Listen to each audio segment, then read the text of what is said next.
that from the DFA. Under the dati DFA po nag-handle yan, Legal Assistance Program for OFWs. Now we are handling it based on the DMW law. And in essence, tama po yun, yung binabanggit nyo, sir, kapag merong napatawan ng death penalty sa abroad, well, even before that, no, dun pa lamang sa paglilitis ng kaso at the lowest level, nandun na yung lawyer natin. Hanggang sa umakyat yan sa pinakamataas na hukuman sa host country. We are there with the OFW all the way from for first instance to the highest court. So right now, sir, we are monitoring around 38 death row cases.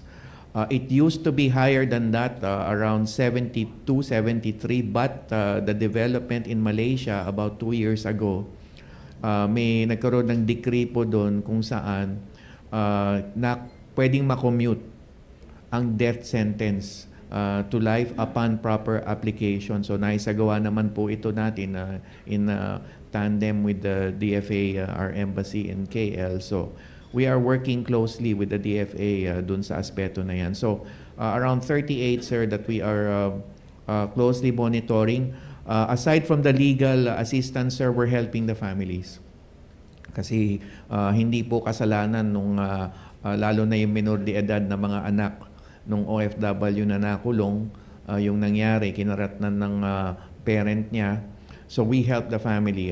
Together with the OWA, we provide financial assistance, livelihood assistance, and school assistance dun sa mga minor de edad na anak ng convict. Hi, Sec. Marlene po from Teleradyo Servicio.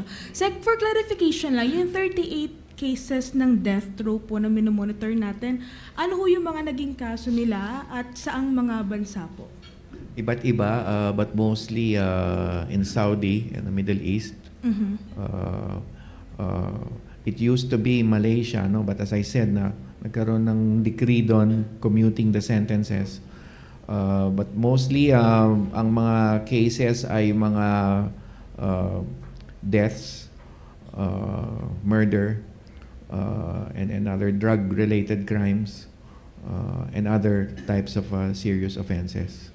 When you say, sir, closely monitoring, nagbigay na po ba tayo ng parang legal assistance? Yes, yes. We're looking at, binabantayan natin yung mga kaso. Mm-hmm.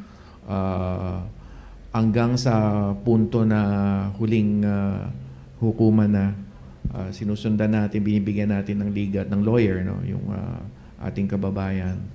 And then of course on the welfare side, dinadalaw din siya sa kulungan, kinakamusta. Yung pamilya dito, kinakamusta rin. Sa hinabahaba, sir, ng monitoring at pagbibigay ng assistance, may progress po ba dun sa kaso nila?